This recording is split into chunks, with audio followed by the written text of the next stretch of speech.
Welcome, everyone, to the second quarter liquidity briefing hosted by Safened and the Carfang Group. The title of this quarter's briefing is Yield Enhancement on Your Cash Deposits. I'm Graham Henderson, Head of Sales for Safened, a powerful global bank deposit platform for banks, corporate treasurers, and institutional investors.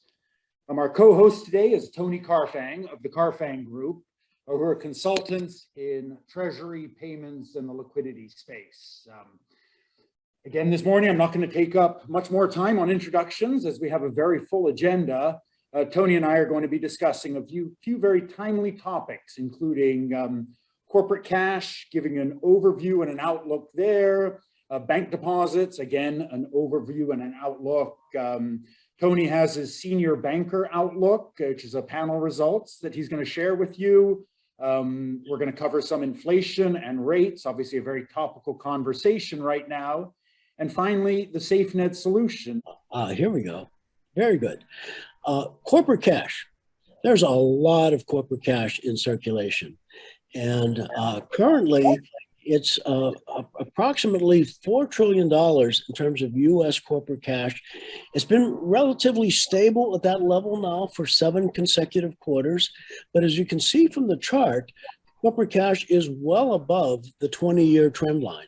On the bottom left-hand side of the chart, you can see cash growing steadily at a fairly consistent rate over 20 years. And then at the onset of the pandemic, corporate cash spiked and now remains flat at about $4 trillion. The important thing to remember there is that we're currently $1.4 trillion above the long-term trend line. That means $1.4 trillion of cash invested at very, very low rates, if any rates at all, serving as a drag on corporate returns, return on equity, return on investment, or any measure.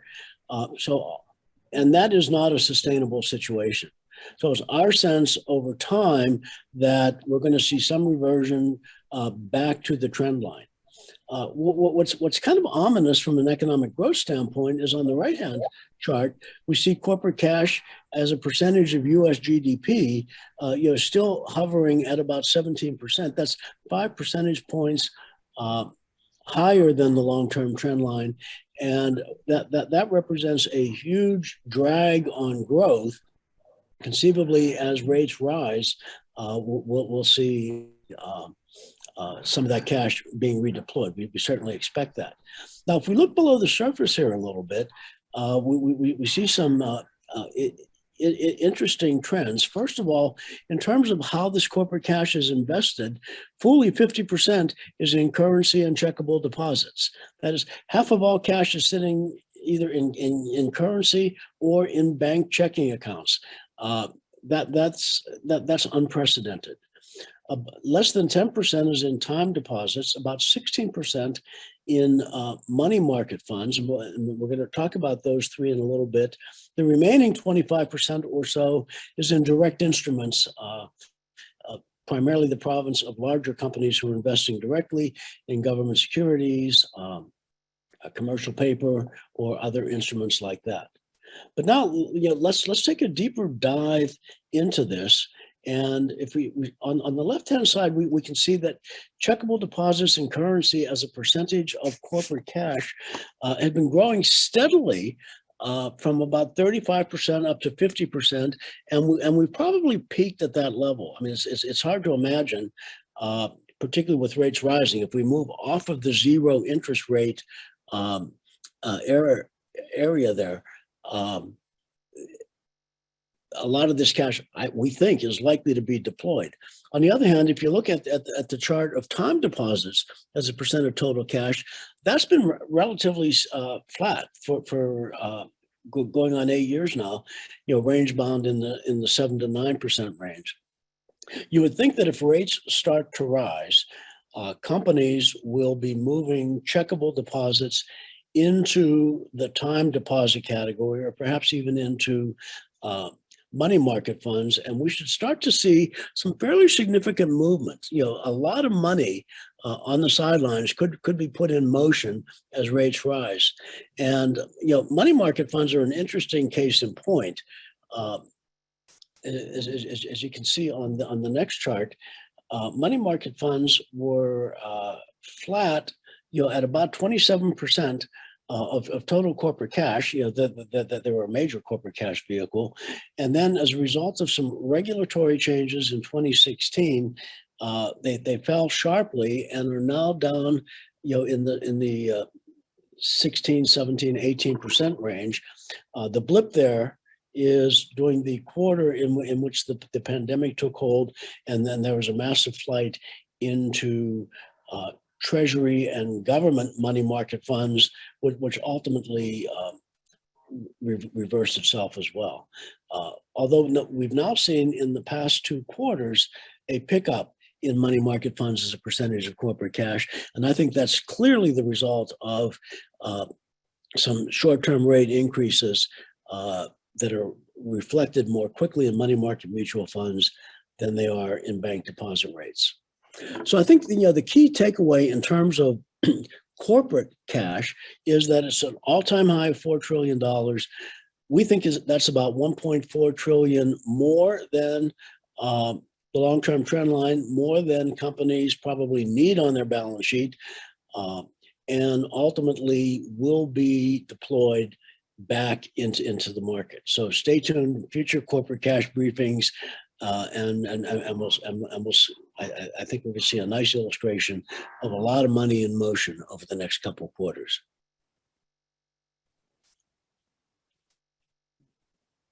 That's great. Okay, so thank you, Tony. As we see and hear from other market participants, there's obviously still an overabundance of corporate cash in the system, which we've seen. It's been the case for the last couple of years. But I think, the feeling that we get, and talking to other bankers out there, is that this trend is reversing itself, and the hope, the possibility that maybe we can move back towards more traditional levels, or levels that are more sustainable right now. So it's going to be a very interesting as this year goes on.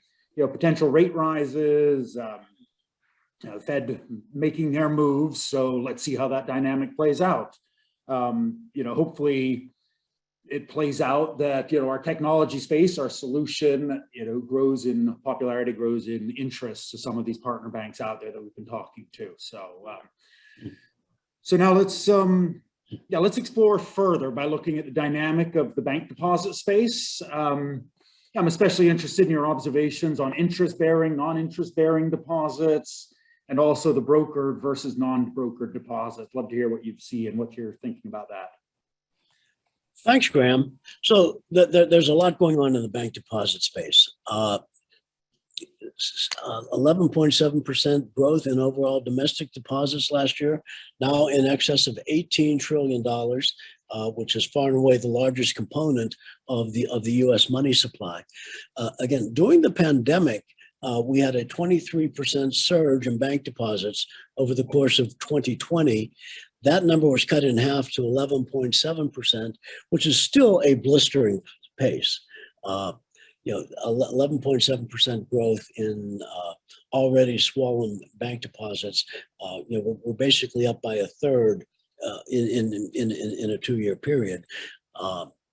And as the Federal Reserve is, and central banks around the world, frankly, are talking about curtailing the growth of their money supply, we absolutely see deposits being impacted. One thing of concern, which shows up in the chart on the right, is that historically domestic deposits have been at about 60% of US GDP. During the pandemic, it spiked up to 80%, but has since then only stabilized at about 76% of total US GDP. That's an awful lot of cash to support a given level of GDP. And the question to ask here is, has there been a permanent shift in economic activity such that it requires 75 cents of deposits to support $1 of annual GDP versus previously 60 cents? Now, another way of looking at that is, again, as I said earlier, we have about 20 trillion, just under 20 trillion of domestic deposits, and we're 15% over trend line, if we get back to the trend line of 60%, that means there's $3 trillion poised to leave bank balance sheets as rates rise and we revert to mean. That obviously is a tremendous challenge for bank liquidity managers, bank treasurers, bank deposit managers.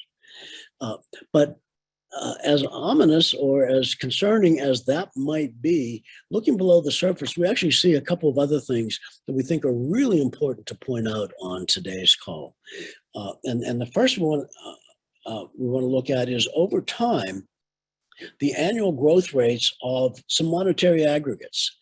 And on this chart, we're looking at nominal GDP, money supply is defined by M2, and domestic deposits. And a couple of observations. If you look at the 2015 to 2019 period, all three of those aggregates kind of grew at about the same rate, in the area of 4 to 5.5%. GDP, money supply, deposits, kind of moving in lockstep. That trend was obviously disrupted in 2020, where nominal GDP actually fell with the COVID recession, but through stimulus, money supply grew by a quarter and domestic deposits grew by almost a quarter. And then in 2021, this past year, we've now moved on again to the point where all three of those aggregates are moving in lockstep.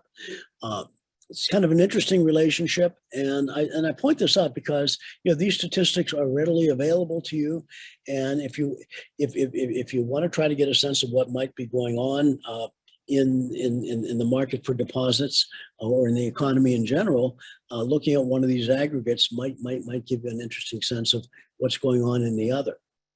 Now, there's one other point I want to make here. And we're going to be talking more about inflation later, because inflation, clearly is the elephant in the room here. But if you look at the roughly 1 to 1.5% inflation in the 2015 to 2019 period, we're looking at real annual growth rates adjusted for inflation, in the area of about 3.5% there. If you take off the 1 to 1.5% inflation rate over that period. Now, fast forward to 2021, where we saw 8% inflation. It's interesting, you adjust all three of those numbers, and we're back down in the 3 to 4% range again. So it may well be that looking at real growth rates rather than nominal growth rates is the way corporate investors and bank treasurers ought to be looking at the environment going forward, and we're going to talk a lot more about that in just a few minutes. Now, getting back to the bank balance sheets, there are a couple more points we'd like to make, and one is looking at interest-bearing deposits versus non-interest-bearing deposits. And what we see here is a continued sharp increase in interest-bearing deposits, but twice a sharp increase in non-interest-bearing deposits. And it's not surprising to see investors or depositors seeking interest on their deposits. But what's really surprising is to see $5.5 trillion of non-interest-bearing deposits in the U.S. banking system, up 18% year over year. Now, some of these interest-bearing deposits may be operational deposits, they may be relationship deposits, or deposits that corporations or institutions are keeping at banks for other reasons. They may simply be idle deposits that because market interest rates have been so low, there's just been no incentive to move them or to manage them with any precision. Now, obviously, that can change quickly as interest rates rise, and the more steeply interest rates rise, the more quickly that could shift. And again, when we talk about money in motion, getting back to the historical average, there's an extra $2 trillion in non-interest-bearing deposits today than there were 2.5 years ago. And again, that's a huge overhang. And the challenge for bank treasurers would be to figure out how to continue to hold on to that part of their deposit base and perhaps migrate that into interest-bearing deposits rather than having this money leave the banking institution entirely. Now, another interesting split to look at the deposit picture is looking at insured and uninsured deposits. And again, we counterintuitively see a much sharper percentage increase in uninsured deposits rather than insured deposits. And in fact, insured deposits grew at about 7% last year. Uninsured deposits grew close to 18% and are now at $8.5 trillion. Which is not quite half of the total deposit picture, but $8.5 trillion of deposits today in the U.S. banking system are uninsured. Now, when a corporation or institution places an uninsured deposit, essentially they are showing confidence in the financial strength of the institutions in which they're depositing.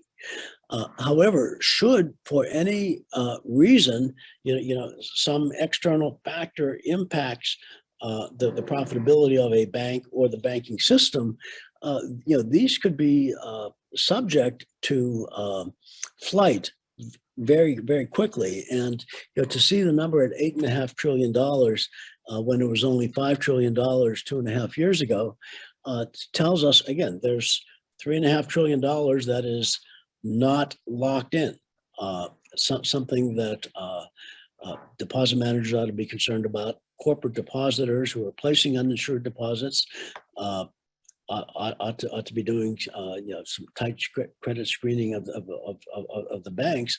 And one last point on this: the total capital of the U.S. banking system is just a shade under $2.5 trillion. So uninsured deposits are now more than 3 times the total capital of the banking system.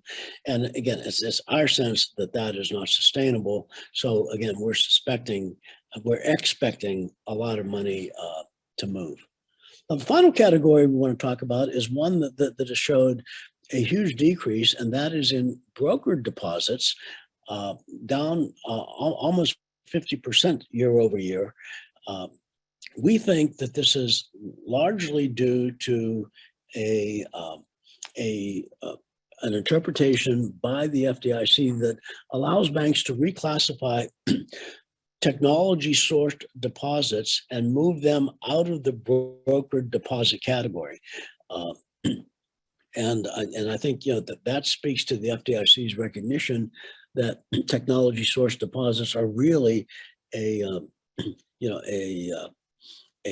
strong mainstream channel, really, coming into its own, and not some, back office movement of money just to capture FDIC insurance. So again, the key point here is, bank balance sheets in terms of insured deposits, uninsured deposits, in terms of interest-bearing versus non-interest-bearing, are way beyond their historical norms. And we believe that as interest rates rise, that there's going to be a lot of money in motion here. Graham? Yes, thank you, Tony. The final slide there, obviously, from the Safened perspective, is very interesting. As we have spoken to several of you out there, many of you out there, the Safened deposit solution offers non-brokered deposits at the end of the day.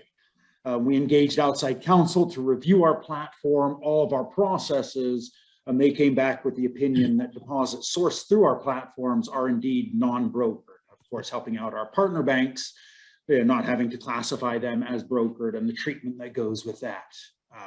So that's very good. And Tony, we have, I see there's one quick question in here that maybe we can quickly hit before your senior banker outlook. I'm just looking, one of the participants is asking about the move from DDA to time deposits. Why lock it up from a corporate perspective? Our biggest banks are flush with cash and not that likely to pay more for a time deposit. Just if you have any thoughts on that, if you're hearing anything different, I guess just because the rate doesn't appear that it would be a good reason to move that money. Sure, Graham, and that's really the conundrum of the bank deposit manager, and the corporate investor.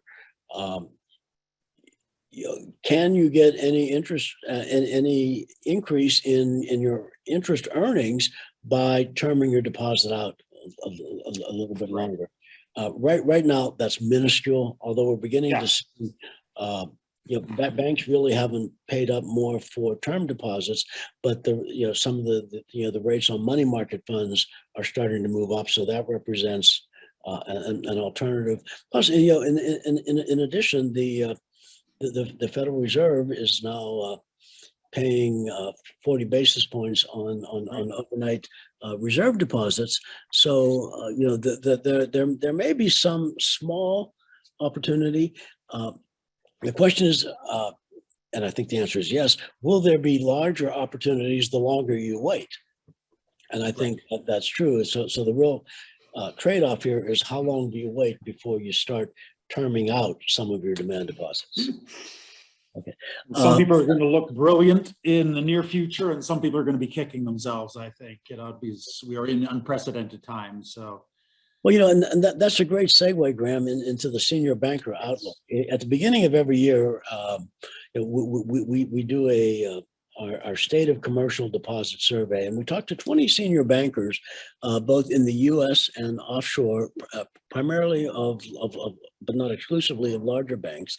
And the one takeaway this year is that there is no unanimity of outlook about what's going to happen for the balance of 2022. For example, when we asked the question about the senior banker outlook for growth or change in transaction deposits, half told us that they expect to see an increase in transaction deposits over the course of 2022. Yet a third told us they expect to see a decrease. So there's certainly no unanimity of opinion there, and I think a lot of that hangs on what happens in terms of rate policy, what happens with inflation, and what happens with economic growth. For example, if you see some comments here, one bank said specifically, we're still, even though we're flush with deposits, we are still undertaking specific business development initiatives with certain prospects, and we are willing to take on their deposits because we believe that there's a good long-term trade-off. There's another comment. If lending picks up beyond the current excess capacity, then this particular banker will look first to retain transaction deposits rather than any other category. Now, if we move on to time deposits, we actually see even more divergence of opinion, where 35% projected increases, 25% said stay the same, and 40% projected decreases. So the leaders of the largest banks in the world are not of one mind about what's likely to happen here, which I think means paying attention day by day to the details and what's going on in the marketplace is extremely important. Again, some of the sample comments: low industry demand, but definitely decreases demand for term deposits, which is the question that you raised there, Graham, as well as regulatory constraints like the supplementary leverage ratio, which is constraining the ultimate size of bank balance sheets. However, there is a recognition that a rising rate environment could shift some demand out of demand deposits and into interest-bearing deposits. Now, there was one category of relatively consistent responses, and that is the area of bank deposits held by money market funds. And a lot of money market funds would hold bank CDs as part of their portfolio, and prime funds in particular. And we couldn't find a single senior banker who expects to see that category to increase, and 60% expect to see that to decrease.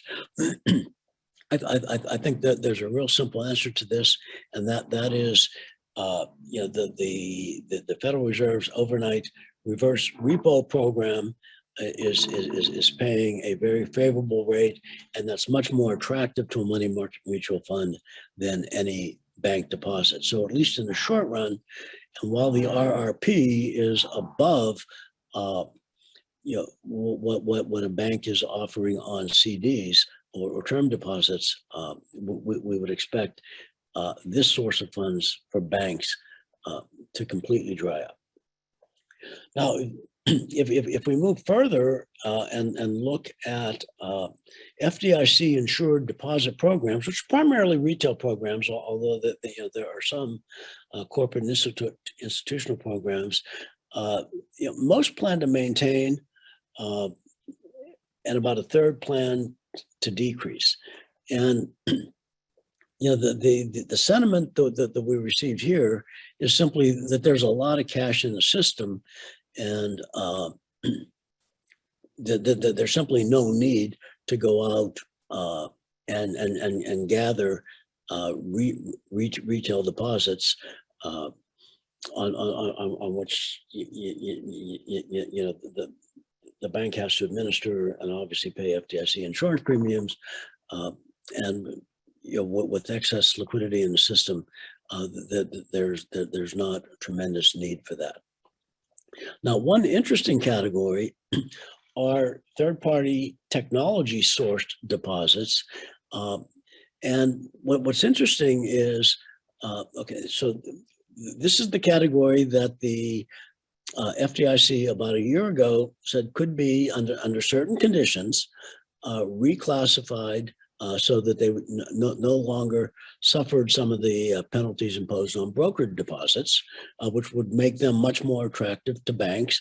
And obviously, third parties channels represent new channels for banks.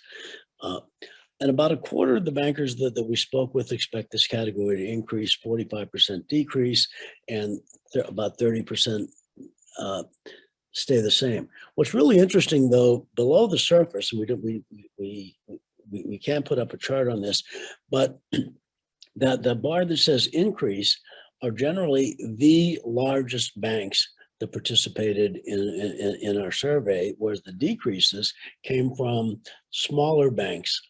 We're still the smaller segment of the large banks that we surveyed. And what we're hearing from the largest banks is, that they are taking a very serious look at this channel.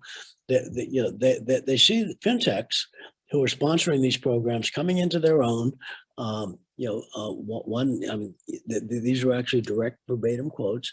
The bank expects to increase as these platforms continue to expand, and they see fintechs maturing and really coming into their own as a legitimate channel.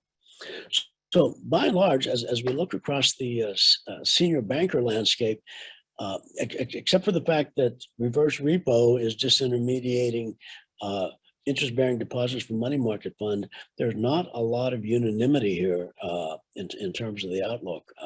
Graham, I just find that fascinating, and this is the first time we've seen such a divergence on the part of the folks that we speak with. Yes, thank you, Tony. Certainly very interesting. And in the past, I have been accused of selective listening at times. So, what I heard from what you said there is very interesting, in that the larger banks are projecting increases in their third-party technology source deposits. That's exactly where we fall in here. This is exactly what Safened offers. So hopefully they'll be leading the way. And that is great news for us as Safened, as that is what we do. And you did mention the FDIC insured space. I know a lot of the people on this call have already heard this from us. I'll just reiterate it. Safened does not play in the FDIC insured space. Canvassing the corporate client base, the reaction was, give us, banks with good credit quality, banks that we have lines with, banks that would be interested in placing deposits with, and let's not try and split our our $10 billion deposit in 1,000 different ways. So, they're happy with the solution we offer with the banks that we have on there, the credit, the better credit rating banks, and banks that are, actually looking to bring in more monies this year. So it's all good news as far as I'm concerned. But again, that's my selective listening. So now let's, I'm sure a lot of the people on this call are looking forward to hearing about the inflation and rates, very topical subject right now. So without further ado, why don't we move over to there, Tony, and hear what your thoughts and perspectives are there. Thanks, Graham. And we in the marketplace, we hear from our clients, inflation, interest rates. What does that mean for us? How do we play this market? And is inflation in control, out of control? Like what's going on here? And what we'd like to do in this part of the presentation is not so much give you a forecast, but to provide a context of how you might want to think about looking at inflation and what that means for interest rates, so that as policymakers, in the U.S., in the Eurozone, in the U.K., whatever, change interest rates or change money supply or their balance sheets or whatever, you'll have a framework for understanding how that's likely to flow through. And I think the simplest way to do that, and bear with me here, some of the mathematics come out, but GDP, gross domestic product, is simply under the quantitative theory of money, the quantity theory of money, is the money supply times the money velocity. So gross domestic product is simply all of the money supplied in the economy times the number of times that turns over. It's very simple. And in the US, our $24 trillion GDP represents a $21.6 trillion money supply that turns over 1.1 times per year. Now, when you think about that, that velocity has never been this low. And a dozen years ago, it was much closer to 2. And when rates were even higher back in the 70s and 80s, it was much higher than that. But currently, it's a 1.1. So again, the quantity theory of money, GDP equals money supply times velocity. Now, the production theory of the economy says the GDP is equal to real gross output times the price level of that output. Again, just another truism, A times B equals C. But when you put those two together, those two equations together, and solve for them simultaneously, you get some really interesting things. And without boring you with the algebra, but if you do want to be bored, give Graham or I a call, and we'd be happy to bore you for as much as you'd like. But when you get down to the very bottom line here, what the algebra leads you to is the growth in the price level, which is, i.e. inflation, is equal to the growth in the money supply plus the growth in the money velocity minus the growth in real output. So as you hear, our leaders, talk about how they're going to control inflation by reducing the money supply or reducing the growth in the money supply. You can see in this equation how reducing the growth in the money supply could reduce the overall price level, obviously, provided that, of course, the growth in the money supply doesn't lead to a reduction in the growth of real output. And obviously, reducing the money supply is likely to reduce real output. But this gives you an interesting bird's eye view of the challenges that central bankers face as they deal with inflation. Threading this particular needle is very, very challenging. Tools like controlling the money supply and raising interest rates, fine. And when the Treasury Secretary says we have all the tools we need, what she's really saying is we have the tools we need to control the money supply. They do not have the tools to control the money velocity, and the real output is kind of a residual of the tool of those. So I'm far less encouraged than some of the statements of confidence that have come out of treasurers, government treasurers, and central bankers. And I think, to put a real fine point on that, if we look back at the last great inflation, there's a lot that we can learn. And we list some of these things, from the standpoint of making sure we don't make the same mistakes over and over again. And we've heard, for example, inflation is transitory. Well, that kind of ignores the fact that during the last great inflation rose above 2.5% in 1966 and didn't fall back below 2.5% until 1986. That was 20 years. That's not transitory. And I think that speaks to just how difficult inflation, once it gets traction, is going to be. It's going to be very difficult to deal with that. Initial explanations that inflation is transitory aren't reliable. And for those of you who were around in the late 60s and early 70s, you heard things like, well, we have inflation because of the Vietnam War, but that's going to be over quickly. Let's not worry about that. Or we have budget deficits because of the Great Society social spending, but don't worry, that's going to pay great dividends and boost economic growth, so we don't need to worry about that. Yeah, we have oil price inflation, but we can leverage and negotiate with OPEC and make that go away. Well, for those of you who've been around long enough, you've heard this story before. What's most alarming is in terms of stock markets. In 1966, which is February 66, which is the first time that inflation in that last cycle went above 2.5%, Dow Jones Industrial Average peaked at 995.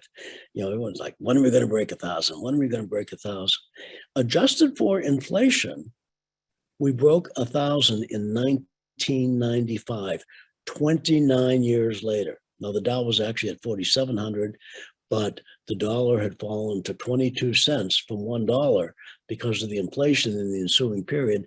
So it actually took 29 years for investors to get back to where they were during the month that inflation poked above 2.5%. And then high interest rates, we're going to get high interest rates, and that will reduce inflation. I just want to point out that interest rates peaked in 1980. Inflation didn't fall below 2.5% until 1986.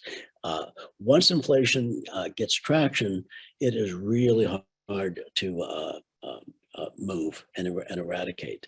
Now, what does that mean for interest rates? Let me just very quickly point out, and again, we'll go to a little bit of mathematics here. The real interest rates, that is the rate after inflation that you pay when you borrow money, is simply the nominal interest rate minus the rate of inflation. And as you can see here on this frequency distribution, historically, it's been between 0 and 2%. The nominal rate minus the inflation rate has been in the range of 0 to 2%. Sometimes, 1 or 2 points above that, sometimes 1 or 2 points below that, but rarely outside the range. The lowest real interest rate we see on there was one occurrence that was below minus 6%, and that was 2021, this past year, which gives you a sense of just how far away we are from long-term market averages. And in fact, if we go to the next chart, we can see the graph of the real interest rates over the last 70 years. They have not been lower than they are today. Now these are December 31st numbers. And in fact, today, as we sit here on April 21st, the real interest rate is even lower than this. Even after the Federal Reserve rate increase, the real interest rate is now down to about minus 6.8. And I'll just close. As investors and as bankers, you need to think about what's going to happen when this line goes back up to its long-term average. Even to get back up to 0 would mean either a 7% increase in interest rates, or a 7% decrease in the rate of inflation, or some combination of both, those are big numbers, particularly when you see our central bankers talking about quarter point and half point increases. We're off by 700 basis points here, and that is a challenge that you really need to consider going forward. And obviously, bankers, what's going to happen to your balance sheet when this reverses and moves back toward the long-term trend line? And hopefully these last couple of slides have given you a little bit of a framework and context in which to think about that. Great, thank you very much, Tony. This is very insightful. I'm sure people got a lot out of that. So now quickly, let's just close with the Safened solution and how this all ties together. So as a lot of you know on the call already, Safened offers a third-party deposit platform available to corporate depositors. Deposits sourced through our technology are considered non-brokered, receiving favorable treatment on our bank's balance sheet. Our partner banks, we give our partner banks access to a client base they may not have traditionally been able to access, obviously without hiring a large US sales force or adding to their sales force in different regions. Our partner banks are in complete control of the products, tenors, dollar amounts that they want to attract. And this being said, we're in the process right now of setting up some large global partner banks, some looking to grow their deposits and others looking to diversify their client base, again, which they have not traditionally been able to access. So giving them a solution which gets them to where they need to be. So we feel they're certainly ahead of the curve, and in as much we'll be able to react when the markets turn and when they need these deposits and when they're ready to go. So again, we're feeling the tide is turning. More banks are becoming interested in joining our platform. That was very quick. I know we're running out of time. So once again, thank you, Tony Carfang of the Carfang Group, for joining me in this presentation. As a follow-up, we will be sending out the presentation deck and link to the recordings. Our contact information will be included in case anybody wants more details or wants to discuss further any of the points we've covered today. And looking forward to our next webinar. Thank you all.